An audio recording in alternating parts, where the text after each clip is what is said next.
ले जाओ इस विश्वासघाती को, जिसने शांति दूत के पवित्र पद और विश्वास को कलंकित किया है। खेद है हमें कि हम इसे मृत्युदंड नहीं दे सकते, क्योंकि ये एक राजदूत है और राजदूत को मृत्युदंड देना राजधर्म के विरुद्ध है। टांग महाराज, टांग। क्या? यदि राजदूत की टांग टूट जाए तो वो किसी राजधर्म के विरुद्ध तो नहीं होगा ना?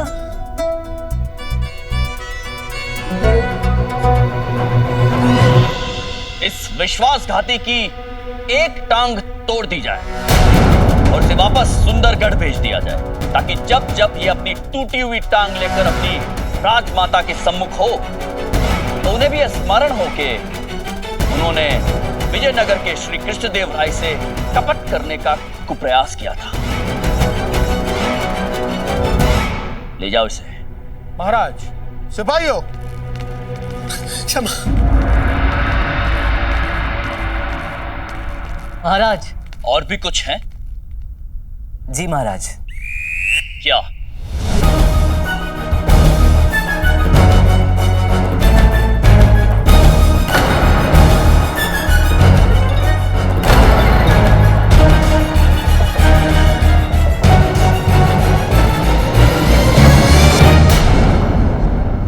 क्षमा करें महाराज, परंतु ये असली सिंदूर पट मैंने किसी को नहीं दिया था। मैं इसे मां के मंदिर में मां के चरणों में अर्पित करना चाहता था।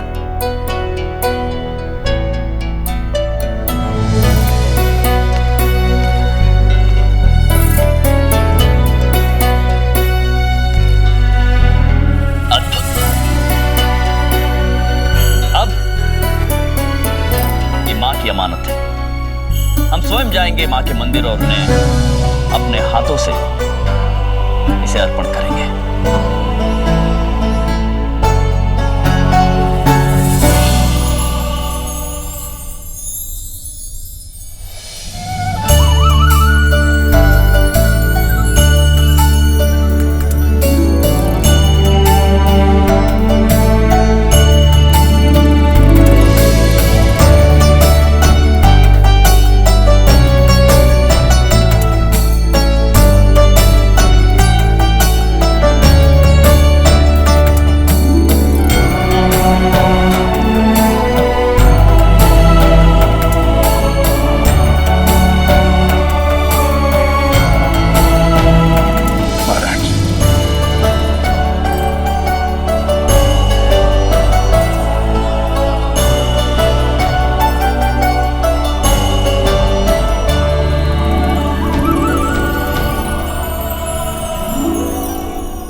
की भेंट स्वीकार की भक्तों। अपने हाथ का फूल गिराकर मां ने महाराज को आशीर्वाद दिया। महाराज श्री कृष्णदेव राय की जय। महाराज श्री कृष्णदेव राय की जय। मां प्रसन्न हुई है आचार्य पर, किंतु संभवतः किसी और पर प्रसन्न हुई है। संभवतः ये फूल गिराकर वो कुछ और संकेत देना चाहती हो। और क्या संकेत हो सकता है महाराज? पंडित रामकृष्ण, आपने जो किया है, यदि हम शब्दों में कहने का प्रयास करें तो हमारे विचार कम पड़ जाएंगे।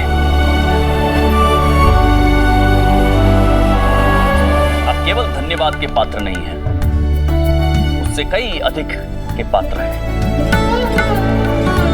किसी ने हमसे कहा था कि काले बादल कितना भी प्रयास क्यों ना करे, किंतु सूरज की किरणों को वो रोक नहीं सकते। उन्हें तो धरती तक पहुंचना है और पूरे संसार को उजागर करना है, प्रकाशित करना है। पंडित रामकृष्ण, आपका बुद्धि कौशल भी उन सूरज की किरणों की भांति है। तेजस्वी, प्रकाशमान। उसे उसकी सही जगह तो मिलनी ही चाहिए। हम कृष्णदेव राय आज ये घोषणा करते हैं कि आज से पंडित रामकृष्ण हमारे दरबार के द्वार पर नहीं, हमारे विशेष सलाहकारों की पंक्ति में बैठेंगे, हमारे निकट। आज से हम आपको हमारा विशेष सलाहकार नियुक्त करते हैं।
ये देखो, वो जा रही है महाराज की विशेष सलाहकार पंडित रामकृष्ण की धर्मपत्नी। मैं भी बहुत प्रसन्न हो रही हूँ। अब सब्जी वाला मोल भाव नहीं करेगा। अरे मोल भाव तो क्या, मोल ही नहीं लेगा। महाराज के विशेष सलाहकार की अम्मा से कोई मोल कैसे कर सकता है? लावा दरबार का सलाहकार और मैं लावा का मित्र और नगर की सारी दंतियां मेरी होगी। मैं जब चाहूं कीर्ति देवी तब दंतियां तोड़ के खेल सकता हूँ। मेला तो इतना बिगाड़ेगा। इसे कहते हैं 5 उंगलियां घी में और सर कढ़ाई में। आनंद ही आनंद। रामा रामा रामा रामा रामा रामा। एकदम चुप, सब चुप। क्या ये, क्या लगा रखा है? अरे ये घर है या मानसिक रोगियों का चिकित्सालय? अनुशासन नाम की कोई चीज है भी कि नहीं यहाँ पर? और ये क्या है? क्या है ये? सीधे खड़े रहो, एकदम सीधे। तुम्हारे सामने कोई साधारण मनुष्य नहीं खड़ा है। महाराज श्री कृष्णदेव राय के दरबार का विशेष सलाहकार खड़ा है तुम्हारे सम्मुख। अपनी बात की अवहेलना करने की चेष्टा किसी ने भी की ना, तो अभी के अभी यहाँ से घर वापस भिजवा सकता हूँ मैं, समझे? क्या किसी ने एक शब्द भी मुंह से निकाला तो मुझसे बुरा कोई नहीं होगा। ये करने से कुछ नहीं होगा। जब तक मैं बोल रहा हूँ कोई नहीं बोलेगा। ये बात समझ में? सिर्फ सुनेंगे सब। और ये क्या है? मैंने सीधा खड़े होने को कहा था ना? ये क्या? ये इतना ही क्या? इतनी सीधा खड़ा हो सकती है। आपको तो पता है इनके कमर में। ये सीधी खड़ी नहीं रह सकती, परंतु तुम तो रह सकती हो ना। ये क्या है? ऐसे कोई सीधा खड़ा होता है? सीधी खड़े हो, कमर तान कर, बिल्कुल बिल्कुल सीधे। हाँ ऐसे। भाषा बनाया हुआ है घर का, जिसकी जो मन में आ रहा है कर रहा है। हर घर के कुछ नियम होते हैं, अनुशासन होते हैं, सीमाएं होती हैं, मर्यादाएं होती हैं, जिम्मेदारियां होती हैं। यहाँ तो कुछ भी नहीं है। जिसका जब मन करता है खा लेता है, जब मन करता है सो जाता है, जब आंख खुले तब सवेरा, जब झपकी लगी तब रात। क्या चल रहा है ये सब? इसे घर कहते हैं? और तू जब से गांव से यहाँ आए हैं तब से एक बार भी पढ़ाई की है? कोई पुस्तक उठाकर पढ़ी है या किसी विषय का अभ्यास किया है? नहीं जी, घंटियों से खेलने से छुट्टी मिले तब पढ़ाई करे ना कोई। चल अभी कभी पुस्तक उठा और पूरी देवनागरी वर्णमाला याद करके बताना। और यदि कल सुबह तूने मुझे पूरी वर्णमाला नहीं सुनाई तो कल से तेरा जल भोजन सब बंद। चल अभी जा। तू मजाक कर रहा है ना?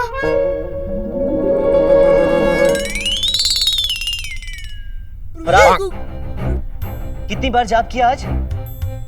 केवल एक? नहीं, कह रही है एक बार भी नहीं। जाप किया ही नहीं? समय नहीं मिला ना इसलिए। अच्छा, तो गले में ये माला लटका कर घूमने का क्या लाभ? यदि आपको जाप करना ही नहीं है तो चली जाइए, अभी जाकर मंदिर में बैठिए और पूरे 500 बार जाप करेंगी आज आप। और ये जो गले में माला लेकर घूमने का पाप कर रही हैं, उसका प्रायश्चित भी करेंगी। चली जाइए।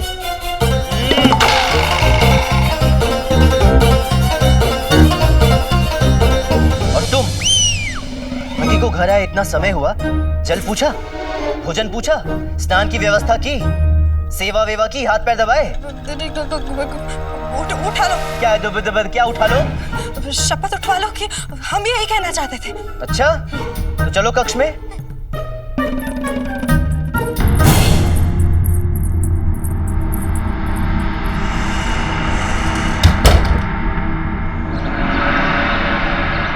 धन्यवाद। अरे स्मरण हुआ, आपके वो मुंह बोले भाई, क्या नाम है उनका? मोहन राव। मोहन राव। उन्होंने किसी शाही दौड़ में हिस्सा लिया था ना आसपास के राज्य में? क्या हुआ उस दौड़ का? हम ही ने मना कर दिया उन्हें दौड़ में भाग लेने से। क्यों? क्यों मना कर दिया? 7 लोग दौड़ते हैं, एक को पुरस्कार मिलता है। जब एक ही को पुरस्कार मिलना है तो 7 लोगों को दौड़ाने की क्या आवश्यकता है? ये भी कोई बात हुई भला? बस इसीलिए मना कर दिया हमने मोहन भैया को दौड़ में भाग लेने से। अच्छा,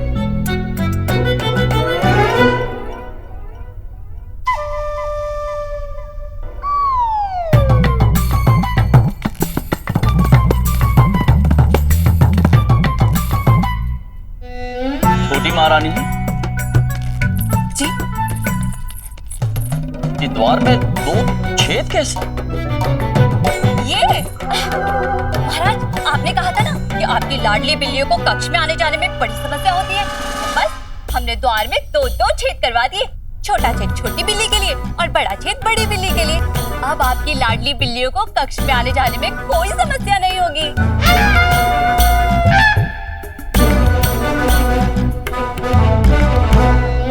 किसने बनाए ये छेद? शाही बढ़ई ने, और किसने? दरबान! जी महाराज। अभी इसी समय शाही बरई को हमारे सामने प्रस्तुत किया जाए। जी महाराज। क्या पुरस्कार देंगे शाही बड़ी को?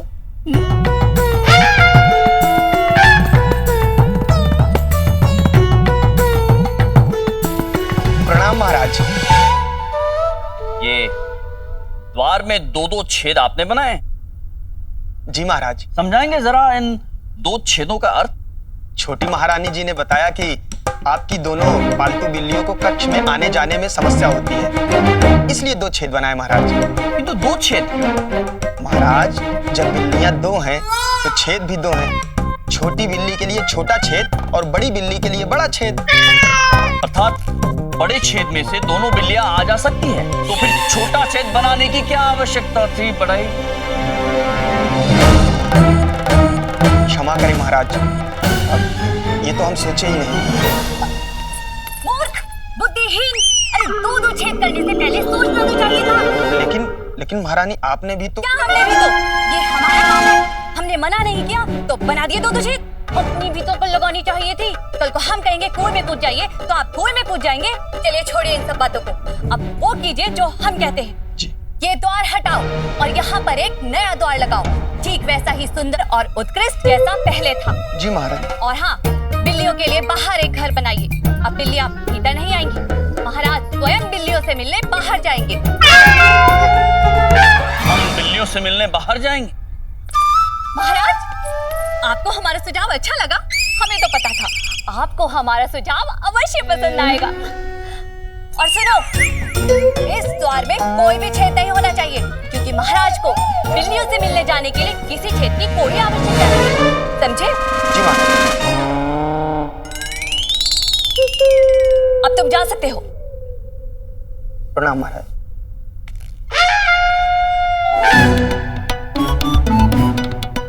आज अचानक हमें अपनी माँ की याद आ गई। कितना सत्य कहती थी वो कि तेरो सुंदरता और बुद्धि का खजाना है तू। सदियों में पैदा होती है ऐसी विलक्षण स्त्री। देख लेना, जो भी तुझे देखेगा ना अवाक रह जाएगा। सत्य कहती थी आपकी माँ। जब से हमारा आपसे विवाह हुआ है, हम स्वयं अवाक रह गए हैं। अయ్यो सच्ची, आपको भी नजर ही लगा देंगे।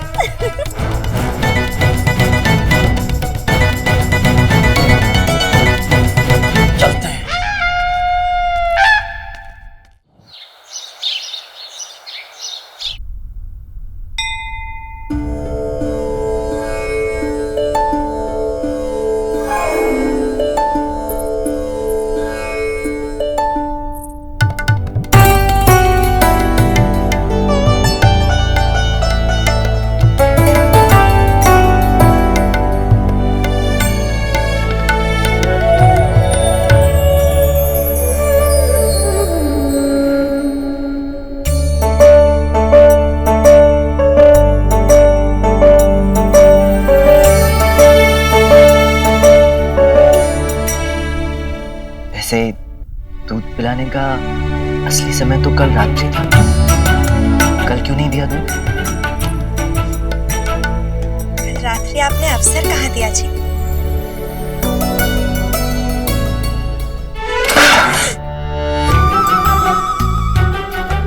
शारदा, लगता है 500 जाप कम थे।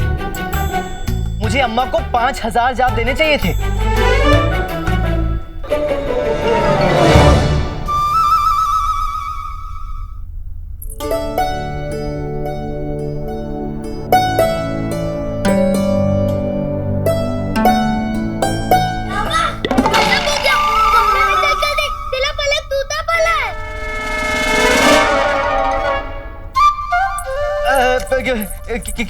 क्या बात कर रहा है गुंडप्पे? ऐसा कैसे हो सकता है? मेरे कमरे का पलंग कैसे टूट सकता है? मुझे क्या पता कैसे टूटा? अच्छा, चल कोई बात नहीं, मैं बाद में बढ़ई को बुलवा कर ठीक करवा लूंगा, है ना? अभी तो दरबार जाना है। आज नया पद भी मिलने वाला है, कहीं विलम्ब ना हो जाए। ये पकड़, मैं चलता हूँ। और हाँ, आप जाप करते रहिए।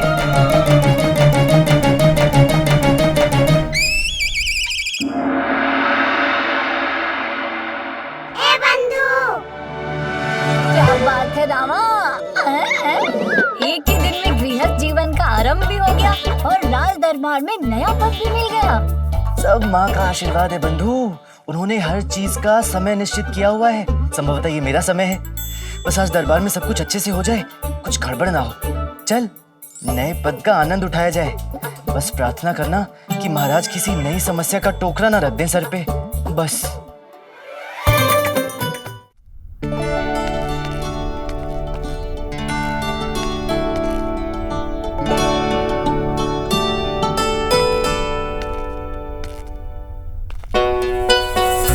सुंदर, अति सुंदर।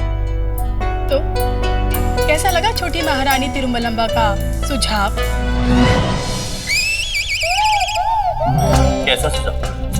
वही, महाराजा स्वयं बिल्लियों से मिलने बाहर जाएंगे, बिल्लियां अंदर नहीं आएंगी। ये आपके पास तो अनगिनत कार्य होते हैं करने के लिए, परंतु हमारे पास तो केवल एक ही कार्य है, अपनी सौतन पर नजर रखना। वो भी हम ठीक से ना कर पाए तो भला क्या लाभ हमारा आपकी धर्मपत्नी होने का? प्रशंसा करनी पड़ेगी आपकी स्पष्टता की।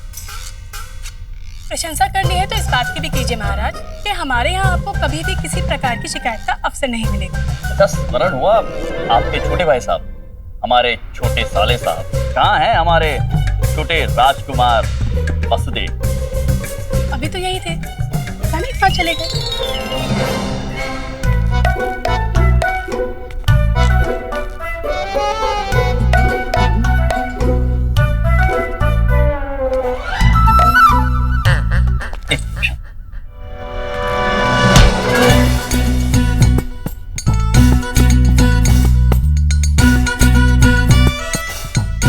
क्षमा कीजिएगा जीजाश्री, हम आपको देख ही नहीं पाए। देखने के लिए नेत्र खुले रख कर चलना पड़ता है राजकुमार वसुदेव। ये लीजिए। धन्यवाद। वसुदेव, आप अपने नेत्र बंद करके क्यों चल रहे थे? वो हम यह अनुभव करना चाहते थे कि यदि दिन में भी रात्रि होती तो कैसा होता। अच्छा, हम चलते हैं, दरबार का समय हो चला। अरे कहाँ चले जीजाश्री? आप ऐसे नहीं जा सकते, सब गड़बड़ हो जाएगा। चलिए आप बैठिए तो सही। बताइए, आप क्या करना चाहते हैं हमारे साथ? हम अपना सर आपके सर से फिर एक बार टकराना चाहते हैं। तो क्यों?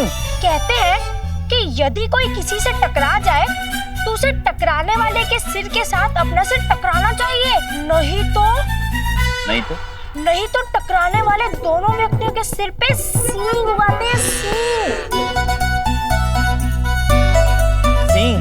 जी जीजाश्री, पुरानी मान्यता है यदि आपके सिर पे सींग उगाए तो क्या होगा, कैसा लगेगा जब लोग आपको सींग वाले राजा के नाम से संबोधित करेंगे? क्या आप ऐसा चाहते हैं? नहीं चाहते। अरे प्रिय, अच्छा पीछे हटिए, टकराइए। हाँ, अब ठीक है, अब आप जा सकते हैं। अब सींग नहीं उगेंगे। ये क्या है प्रिय? जाने दीजिए ना महाराज, थोड़ा ना समझ है। ना समझ? हमारी समझ में ये नहीं आ रहा है कि हमारे साथ हो क्या रहा है। ना समझ और बेवकूफ लोग मिले जा रहे हैं हमें।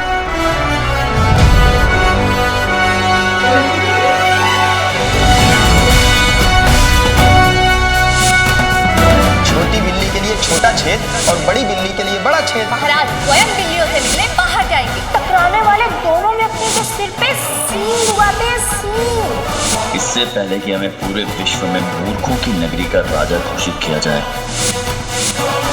हमें कुछ करना होगा।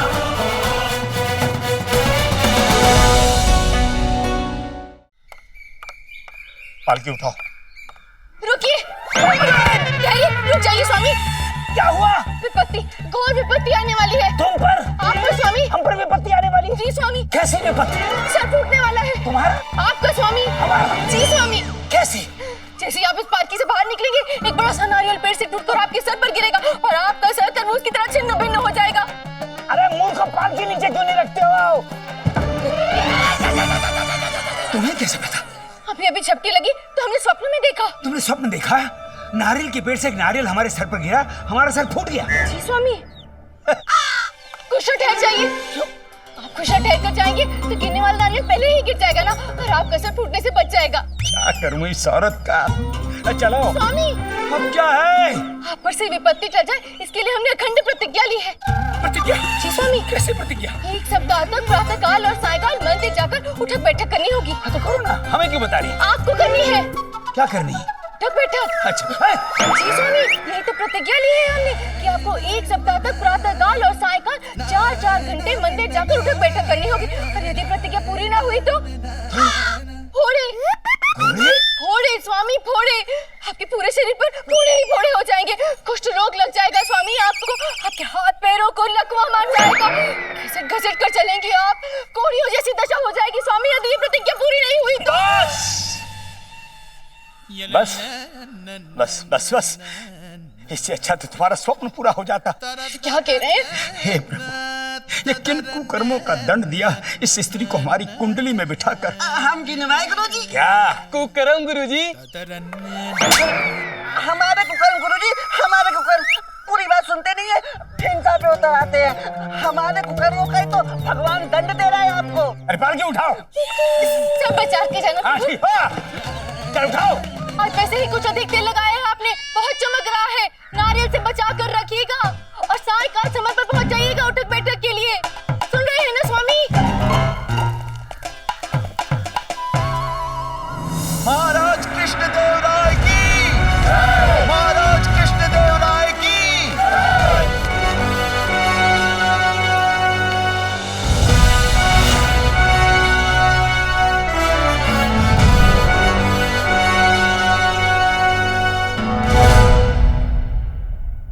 दरबार की कार्रवाई आरंभ की जाए। महाराज, आज की दरबार की कार्रवाई आरंभ करने से पहले क्या महाराज अपना दिया हुआ वचन पूरा नहीं करना चाहेंगे? कौन सा वचन? महाराज, पंडित रामकृष्ण को दिया हुआ वचन। उनकी बुद्धिमता और बुद्धि कौशल से प्रसन्न होकर उन्हें अपना विशेष सलाहकार बनाने का वचन।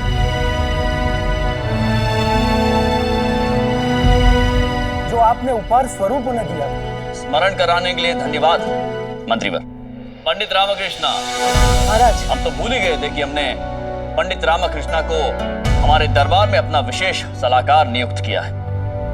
क्षमा कीजिएगा रामकृष्ण, आज दिन ही कुछ ऐसा है कि हमारी मनोदशा थोड़ी अस्त व्यस्त हो गई है।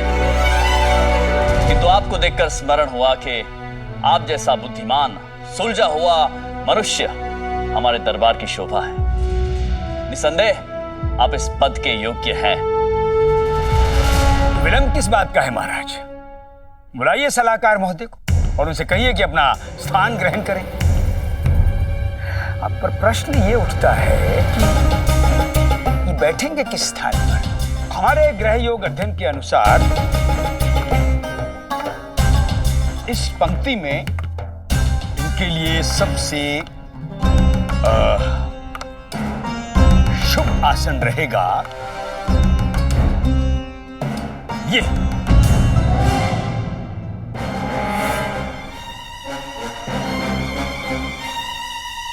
ये आसन? परंतु आचार्य, इस पर तो लक्ष्मण राव बैठा करते थे। थे अर्थात? चले गए। कहाँ? ऊपर। हाँ? स्वर्ग सिधार गए। कैसे? कैसे? ऐसे जल पी रहे थे, यहां बैठे, जल गले में अटका, सांस रुकी, पहुंच गए। कहाँ? ऊपर। और हाँ, कृष्ण स्वामी ओहो, स्वयं युवावस्था में लेने आ गए। कौन? यमराज यही बैठते थे कृष्ण स्वामी। बेचारे मंदिर से आ रहे थे। हाँ?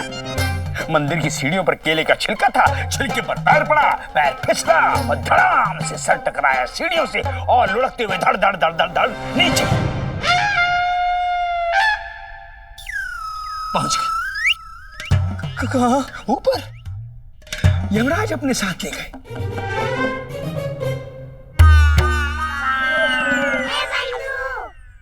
द्वार पर ही ठीक था तू रामा, कम से कम जीवित तो रहता। हाँ, मैं भी यही सोच रहा हूँ बंधु। आचार्य तथाचार्य, वैसे तो हम इन बातों को नहीं मानते हैं, किंतु क्या आपको नहीं लगता है कि यह आसन थोड़ा सा अभिशप्त है? अर्थात जो भी इस आसन पर विराजमान होता है वो इस संसार से विदा ले लेता है। कहीं हमारे पंडित रामकृष्ण को कुछ हो गया तो? नहीं महाराज, नहीं, इन्हें कुछ नहीं होगा। हमारे विदूषक महोदय को क्षमा क्षमा क्षमा। अब ये विदूषक महोदय कहाँ रहे, अब तो ये सलाहकार महोदय हो गए। हमारे सलाहकार महोदय को ये छोटे मोटे श्राप अभिशाप ये कुछ नहीं कर पाएंगे। इतने बड़े विद्वान बुद्धिमान तीक्ष्ण बुद्धि वाले हैं ये कोई ना कोई युक्ति निकाल कर ये श्राप अभिशाप को ही पराजित कर देंगे। तो महाराज आप इन्हें इसी आसन पर बिठाइए। और वैसे भी इनके जो ग्रह नक्षत्र हैं उसके हिसाब से इनके लिए इससे भाग्यशाली आसन इस दरबार में और कोई हो ही नहीं सकता है। आचार्य, यदि आप कह रहे हैं तो यही सही, किंतु एक बार हम पंडित रामकृष्ण से जानना चाहते हैं। रामकृष्ण, क्या आपको इस आसन पर बैठने में कोई आपत्ति है? कोई आपत्ति नहीं है महाराज। गुरुदेव ने आज तक मेरे लिए जो भी किया है, जब भी किया है, वरदान ही रहा है। तो यदि आचार्य को लगता है कि ये आसन मेरे लिए योग्य है तो मुझे इनका ये आशीर्वाद सहर्ष स्वीकार है। और वैसे महाराज, मैं तो कर्म में विश्वास रखता हूँ। वास्तविक धर्म तो कर्म ही है, और धर्म में तो इन सारी बेसिर पैर बातों का कोई स्थान नहीं होता है ना। हाँ। अच्छा लगा आपके विचार सुनकर पंडित रामकृष्ण। आज से ये पद और ये आसन दोनों आपके हुए। हमें पूरा विश्वास है कि आप इस पद की गरिमा को बढ़ाने का पूरा प्रयास करेंगे, बिना किसी पक्षपात के पूरी ईमानदारी और निष्ठा से आप इसका मान बढ़ाएंगे। पंडित रामकृष्ण, अपना आसन ग्रहण कीजिए।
दरबार की कार्रवाई आगे बढ़ाई जाए। दरबार की कार्रवाई का पहला चरण हम ठेकेदार शामराव से आरंभ कर सकते हैं। ठेकेदार शामराव, जो पश्चिमी देवासन नगर से उत्तरी पूर्व घाट तक एक मार्ग बनाने का काम सौंपा था। उस मार्ग को बनाने में उन्हें काफी अड़चन आ रही है। ठेकेदार शामराव इसी संदर्भ में आपसे भेंट करना चाहते हैं महाराज। यदि आपकी आज्ञा हो तो हम। अवश्य, अनुमति है, बुलाइए। महाराज की जय हो। ठेकेदार शामराव, बताइए क्या समस्या है आपकी? महाराज, बात यह है कि अब कैसे कहूं, क्षमा चाहता हूं महाराज, परंतु मैं जानना चाहता हूं कि इस मार्ग के निर्माण का नक्शा किसने बनाया था? निसंदेह हमारे सरकारी वास्तुकार ने। क्यों? यदि इस नक्शे के हिसाब से मार्ग बनाया गया तो बड़ी समस्या हो जाएगी मंत्रीवर। महाराज, मार्ग के रास्ते में बहुत कुछ ऐसा आ रहा है जिसे तोड़े बिना मार्ग बनाना असंभव है। हाँ, तो तुड़वा दीजिए ना पहले से निर्मित ये छोटे मोटे निर्माण। यदि महाराज ने नक्शा पारित किया है तो कुछ सोच समझ कर ही किया होगा। राज्य की उन्नति और प्रजा की सुविधा के लिए तो बनाया जा रहा है ये मार्ग। तुड़वा दीजिए, तुड़वा दीजिए। ऐसा नहीं हो सकता महाराज। क्यों नहीं हो सकता? महाराज, क्योंकि मार्ग के निर्माण में ऐसे निर्माण है जो तोड़ना असंभव है। जैसे कि गांव, जंगल, नदी, खेत, पहाड़ और महाराज एक घर। किसका? महाराज हमारे धनी मनी का घर तोड़ने की बात कर रहे हैं? इनका नहीं राजगुरु, आपका। अच्छा, किसका? जी राजगुरु। ले मनी, आज तो सुनीली ऊपर वाले ने तेरी आ गया बुढ़ा सड़क पर, हो ही गया बेघर। आपके दादा परदादा ने हमारे दादा परदादा को दिया था घर। वहाँ वर्षों से पूजा और अनुष्ठान हो रहा है। वो घर नहीं है महाराज, पूजा का घर है। आचार्य पर हम समझते हैं, किंतु आप चिंतित मत होइए। यदि आपका घर नहीं रहा तो क्या हुआ? हमारा ये महल है, ये भी तो आप ही का है। आप कुछ दिनों तक यहाँ हमारे महल में आके रह सकते हैं। अतिथि गृह में रह जाइए और उस दौरान आपका नया घर हम निर्माण करा देंगे। निर्माण में केवल राजगुरु का घर ही नहीं आ रहा है महाराज। हाँ, तो आपत्ति क्या है? तुड़वा दीजिए, जो भी रास्ते में है सब तुड़वा दीजिए। महाराज, आपका राजमहल भी आ रहा है। क्या? जी महाराज, यदि मार्ग बनवाना है तो उन सभी गांव, जंगल, नदी, खेत, पहाड़ और राजगुरु के घर के साथ साथ आपका राजमहल भी तुड़वाना होगा।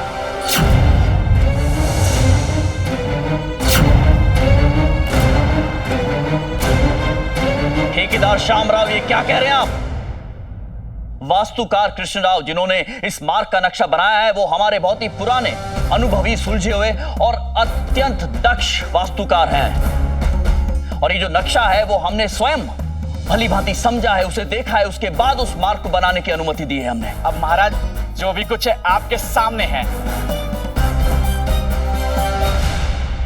महाराज, यदि महाराज आज्ञा दे तो क्या मैं वो नक्शा एक बार देख सकता हूँ?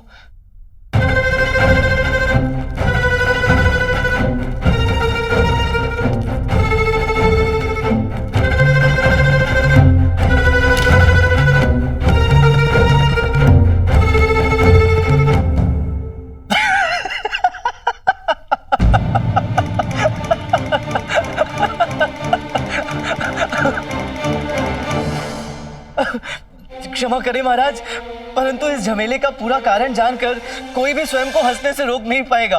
हम उत्सुक है वो कारण जानने के लिए पंडित रामकृष्ण। ये नक्शा उल्टा पकड़े घूम रहे हैं हमारे ठेकेदार महोदय, तो निर्माण तो उल्टा होगा ही महाराज।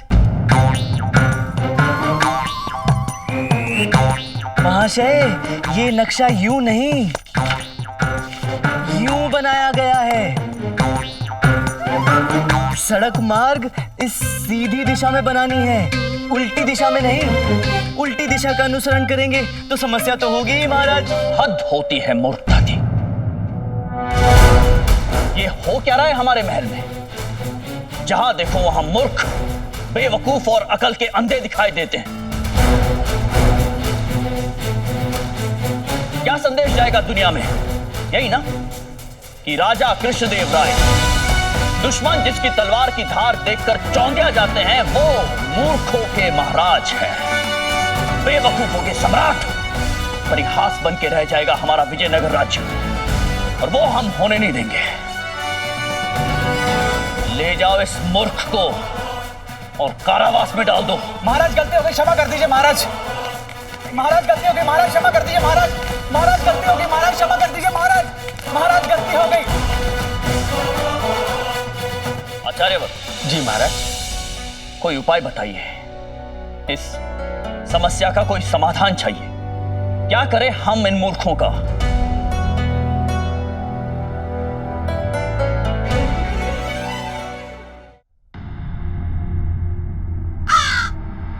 उपाय तो है महाराज, यदि महाराज चाहें तो। दीजिए उपाय आचार्य। महाराज, राज्य में 20 महामूर्ख ढूंढे जाए, ऐसे मूर्ख जिनका कोई सानी ना हो। उन्हें ढूंढा जाए, यहाँ लाया जाए और सबके बीच चौराहे पर 100 कोड़े लगाए जाए। उसके बाद आजीवन काल के लिए बंदी गृह में डाल दिया जाए। ये आप कैसी बातें कर रहे हैं आचार्य? कोई यदि मूर्ख है तो उसमें उसके स्वयं का क्या दोष? और बिना दोष के किसी को इतना गंभीर दंड देना कहाँ का न्याय है महाराज? आप दरबार की गरिमा का अपमान कर रहे हैं पंडित रामाकृष्ण। हमारे और महाराज के बीच हस्तक्षेप करने का अधिकार या किसी को नहीं। आपका कार्य है सलाह देना, लेकिन तब जब आपसे मांगी जाए। ये एक गंभीर मामला है महाराज। इसके बीच में बोलने के लिए आप अभी छोटे, अनुभवहीन और अयोग्य। अपने पद की सीमा में रहिए पंडित रामाकृष्ण। यदि भविष्य में हमारे और महाराज के बीच में बोलने का साहस किया तो आपको भी उन्हीं मूर्खों में गिना जाएगा जिन्हें ढूंढकर दंड दिया जाना है। आचार्य, आप आगे कहिए, क्या कह रहे थे आप? महाराज, हम ये कह रहे थे कि अगर इस तरह के मूर्खों को ढूंढा जाए, उन्हें दंड दिया जाए, तो हमारा ये मानना है कि प्रजा के बीच में स्पष्ट और कठोर संदेश जाएगा कि विजयनगर में मूर्खता करना कितना कठोर अपराध है। और हम दावे के साथ कह सकते हैं कि आपका दिया गया ये दंड प्रजा को सदैव स्मरण रहेगा और भविष्य में कोई भी ऐसी बेवकूफी करने का साहस नहीं करेगा महाराज। दंड के संदर्भ में बाद में सोचेंगे आचार्य।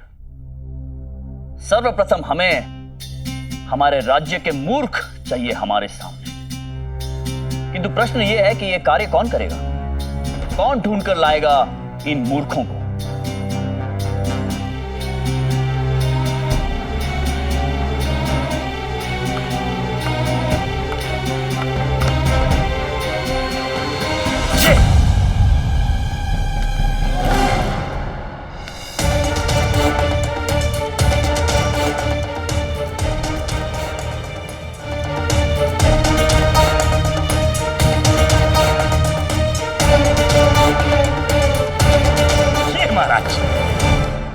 ये खड़े ना मूर्खों के सबसे बड़े शुभचिंतक, हमारे विशेष सलाहकार महोदय पंडित रामाकृष्ण।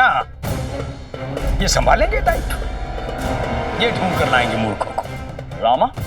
महाराज जी हाँ, रामाकृष्ण। अब मूर्खों को ढूंढने के लिए तो किसी बुद्धिमान व्यक्ति का होना अति आवश्यक है ना। तो इस कार्य के लिए इससे बड़ा बुद्धिमान और कौन होगा? महाराज, हमारे विचार में इस पूरे दरबार में यदि इस दायित्व के योग्य कोई व्यक्ति है तो वो है केवल और केवल पंडित रामाकृष्ण। इनके अतिरिक्त और कोई नहीं। ये कार्य इन्हें सौंप देना चाहिए महाराज। क्यों? पंडित रामाकृष्ण ढूंढ लाएंगे ना 20 मूर्ख? नहीं, चलो 15, वो भी नहीं। अच्छा 10, अच्छा 8 तो ढूंढ के ला ही सकेंगे ना? बस महाराज, यही ढूंढ के लाएंगे मूर्ख। परंतु महाराज, हम ये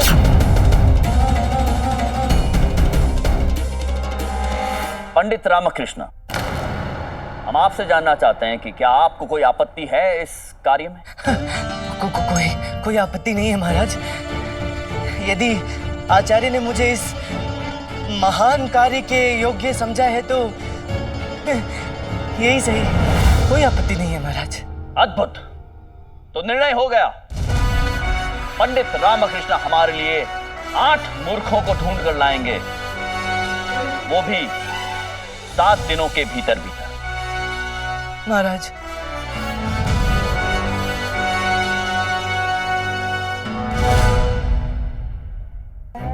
आप कुछ ठहर कर जाएंगे तो गिरने वाला नारियल पहले ही गिर जाएगा ना, और आपका सर फूटने से बच जाएगा।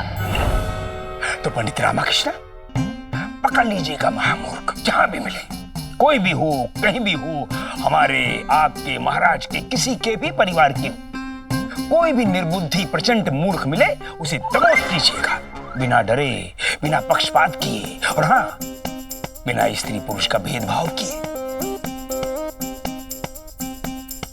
हम आपके साथ हैं, बुरा नहीं मानेंगे। ना ना ना ना ना ना ना ना, हमारी तरफ से निश्चिंत रहिएगा। 7 लोग दौड़ते हैं, एक को पुरस्कार मिलता है। जब एक ही को पुरस्कार मिलना है तो 7 लोगों को दौड़ाने की क्या आवश्यकता है? क्यों महाराज, हमने ठीक कहा ना? हाँ जी, बिल्कुल ठीक कहा है आचार्य आपने।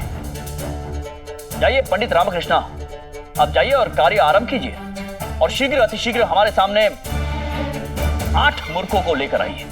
महाराज,